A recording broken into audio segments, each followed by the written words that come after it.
बिस्मिल्लाहिर्रहमानिर्रहीम। अस्सलाम वालेकुम स्टूडेंट्स, आज जो आपका सिलेबस है मतलब उसके अकॉर्डिंग जो हम लोगों का नेक्स्ट टॉपिक है वो है मेथड ऑफ स्टडी है। उसमें सबसे पहला जो तरीका है मुशाहदे का तरीका ये है, उसमें शामिल है सर्वे का तरीका है, यानी एक्सपेरिमेंटेशन सर्वे, वो तजर्बाती तरीका और सर्वे का तरीका आपस में जो है वो मिलता जुलता ही है, वो है इसमें शामिल। फिर केस हिस्ट्री मेथड है और इंटरव्यू का तरीका, ये उसमें चीज़ें शामिल हैं। सबसे पहले जो तरीका आता है मुशाहदे का तरीका। मुशाहदे से मुराद है किसी चीज़ का देखना और इसकी जांच करना, यानी किसी चीज़ को गौर से देखना मुशाहदा है ना, जो ऑब्जर्वेशन हम करते हैं, बैठे हुए और देख रहे हैं कि कोई अगला क्या कर रहा है, वो किस तरह से उठ के गया, कैसे बैठा, क्या कर रहा था, कोई टांग तो नहीं हिला रहा था या च्युइंगम तो नहीं चबा रहा था, बालों में तो नहीं हाथ फेर रहा था। ये मतलब डिफरेंट एक फुल फ्लैज आप किसी को ऑब्ज़र्व करते हैं तो वो मुशाहदा कहलाता है। नफ्सियात में मुताले के लिए इस्तेमाल होने वाले तमाम मसाइल जो मेथड हैं रिसर्च के, उनकी बुनियाद जो है वो ऑब्ज़र्वेशन ही है। ऑब्ज़र्वेशन की वजह से वो चीज़ें और हक़ाइक़ जो हैं वो इकट्ठी होती हैं। अब जो मुशाहदे के तरीके में हम लोगों ने जो देखना है वो बातनी मुशाहदे का तरीका नहीं है, फ़ितरी मुशाहदे का तरीका हमने एक देखना है। एंड सेकंड वन इज़ मैदानी मुतालिया। ये दो चीज़ें हमने मुशाहदे के तरीके में जो हैं जो हम देखेंगे, बाकी जो हैं वो हमारे कोर्स में शामिल नहीं हैं। सबसे पहले है फ़ितरी मुशाहदा। फ़ितरी मुशाहदे का तरीका यानी नेचुरलिस्टिक ऑब्ज़र्वेशन। जब मुतहक़्क़िक़ यानी कोई रिसर्च करने वाला या मुतालिया करने वाला ऐसे हालात व वाक़यात का मुतालिया करना चाहे, यानी ऐसी चीज़ों का मुतालिया करना चाहे जो किसी लैब में जो है वो मुमकिन नहीं है। ऐसा मुमकिन नहीं है कि किसी लैब में जो है वो अपना एक्सपेरिमेंट कर सके, और वो कुदरती हालात में इनका मुशाहदा करना चाहता हो, यानी जिस माहौल में वो रह रहा है वो चीज़ हो रही है उसी में उसको मुतालिया उसका करना चाहिए, उस पर रिसर्च करना चाहे, तो ये फ़ितरी मुशाहदे का तरीका कहलाता है, नेचुरलिस्टिक ऑब्ज़र्वेशन कहलाती है। जब अफराद का मुतालिया कुदरती माहौल में करना मकसूद हो ताकि उसके फ़ितरी और असली रद्द-ए-अमाल जो है वो मालूम किए जा सकें, तो फिर ये नेचुरलिस्टिक ऑब्ज़र्वेशन वाला तरीका जो है वो इस्तेमाल किया जाता है। हक़ाइक़ जो मतलब फ़िगर्स हैं, हक़ाइक़ के मुताले या मवाद को जमा करने के लिए ना कभी कभी फ़ितरी या कुदरती तरीका जो है वो बेहतरीन साबित होता है, बजाय इसके कि हम लैब में कोई एक्सपेरिमेंट करें, उसका अपने नेचुरल एनवायरनमेंट में उसकी स्टडी जो होती है वो ज़्यादा सही साबित होती है। इस तरीका कार में कुदरती माहौल में वक़ूफ़ पज़ीर होने वाले जो अवामिल होते हैं कि नेचुरल जो है वो एनवायरनमेंट में क्या क्या चीज़ें हो रही हैं, किस तरह से हो रही हैं, वो खुल के सामने आ जाती हैं और उनका जायज़ा लिया जाता है और उसमें कोई रद्द-ओ-बदल भी नहीं किया जाता।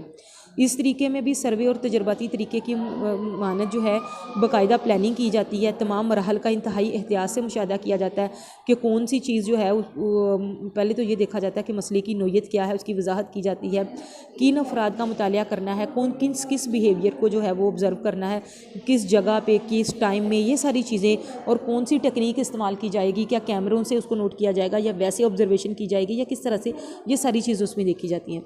इस तरीका कार में भी जो वेरिएबल्स होते हैं और उनके असरात की, यानी जो मुतगय्यरात हैं, जो चेंज होने वाली चीज़ें और उनके असरात का वजाहत की जाती है। फिर ऑपरेशनल डेफिनेशन ये होती है कि आप अपनी रिसर्च में जिन चीज़ों पे आप रिसर्च करना चाह रहे हैं, उन चीज़ों को का मतलब क्या है, आप किस तरीके से उन पे जो है वो अपना इफ़ेक्ट देखेंगे, आप क्या उसका मुतालिया करना चाह रहे हैं, जिस अंदाज से इसका मुतालिया किया जाना मकसूद हो। इसके लिए ज़रूरी है कि हर मुतालिया शुरू करने से पहले रिसर्चर जो होता है ना, वो इसके कॉन्सेप्ट की वजाहत करे कि वो किस टॉपिक पे स्टडी करना चाह रहा है, रिसर्च करना चाह रहा है और उसका मकसद क्या है। मसलन गुस्सा दुश्मन पर निकाला जाए या बॉक्सिंग कराटे में मद्दे मुकाबल खिलाड़ी पर उतारा जाए तो बहुत अच्छा फेल है, लेकिन यही गुस्सा अगर औलाद अपने वालिदैन पर या शागिर्द अपने उस्ताद पर निकाले तो बुरा फेल समझा जाता है। गोया गुस्से का इज़हार हर जगह ना तो अच्छा है और ना ही बुरा। इसी तरह अगर रिसर्चर जो है वो जहानत के सिलसिले में कोई तहकीक कर रहा है तो उसे बात की वजाहत करनी होगी कि जहानत से क्या मुराद है। दिया गया मवाद जल्दी याद करना जहानत है, या जहानती आजमाइश हल करके अच्छा स्कोर लेना जहानत है, या जनरल नॉलेज पे अबू रखने वाला जहीन होगा, या कोई खूबसूरत और अनोखी शरारत करने वाला जहीन होगा। मतलब उसके नज़दीक जहानत क्या है, वो किस एंगल से जहानत को स्टडी करना चाह रहा है। फ़ितरी मुशाहदे में इस बात का ख्याल रखा जाता है कि रिसर्चर के जो अपने तसुबात हैं ना, अपनी जो चीज़ें हैं, अपनी उसकी पसंद नापसंद, वो उस पर असरअंदाज ना हो। वो बिल्कुल स्टडी वही करे जो एज़ इट इज़ है, उस पर अपनी राय जो है ना वो बीच में ना लाए, यानी रिसर्चर की तवक्कुआत, माजी के तजर्बात और मुहरक़ात जो है ना वो उस पर असरअंदाज ना होने पाएँ। मतलब रिसर्चर अगर पहले से कायल है कि लड़के जारियत पसंद होते हैं, लड़कियाँ नाजुक मिजाज होती हैं, तो ये चीज़ें उसकी मुशाहदा जो वो कर रहा है चीज़ों पर, उस पर ये असरअंदाज होता है। इस मसले से निपटने के लिए ज़रूरी है कि एक से ज़्यादा अफराद को जो है वो मुशाहदे में शामिल किया जाए, ताकि और इन्हीं मफरूज़े से लाइलम रखा जाए, लेकिन सिर्फ बताया जाए कि उनको ऑब्ज़र्वेशन में क्या लगा, क्या चीज़ नज़र आई, उनकी ऑब्ज़र्वेशन क्या है इस चीज़ के बारे में।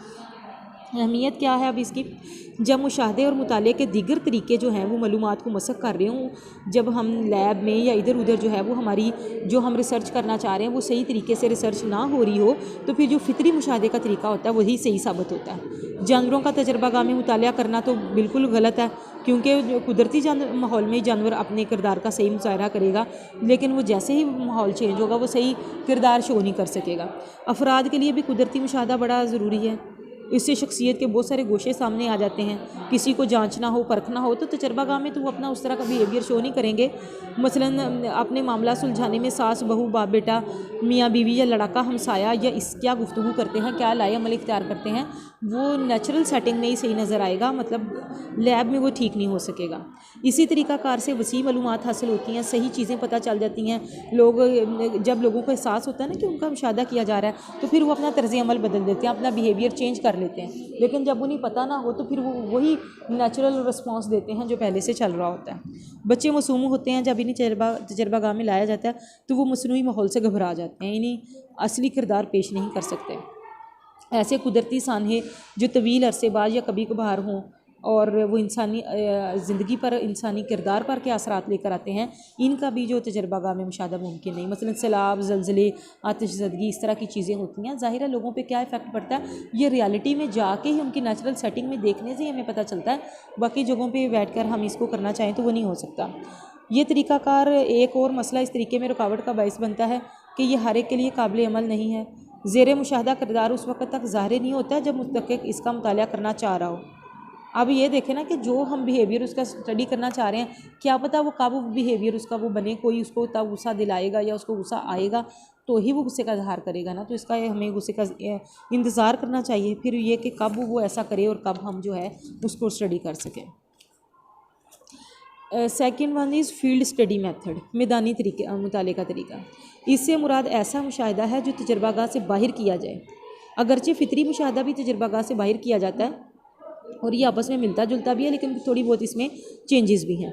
फ़ितरी मुशाहिदे में जो रिसर्चर है वो हालात में किसी किस्म की कोई तब्दीली नहीं करता, बल्कि वो ख़ुद को जो होता है वो जिसकी वो ऑब्ज़र्व कर रहा है वो उसका मामूल कहलाता है ना, कि जिसकी उसने ऑब्ज़र्वेशन करनी है वो उससे ख़ुद को छुपा कर रखता है।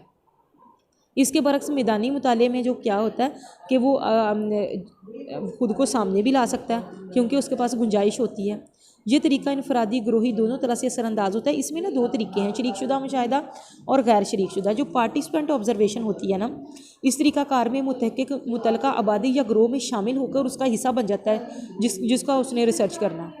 फॉर एग्ज़ाम्पल जो गदागर और मंशियात के आदी अफराद हैं उनके लिए ये तरीका बड़ा मुफीद है, क्योंकि रिसर्चर ख़ुद उनके साथ उनका रुकन बनकर रहता है, अपना एतमाद कायम करता है, इन्हें शक नहीं होने देता, साथ साथ इनकी मालूमात का रिकॉर्ड रखता है।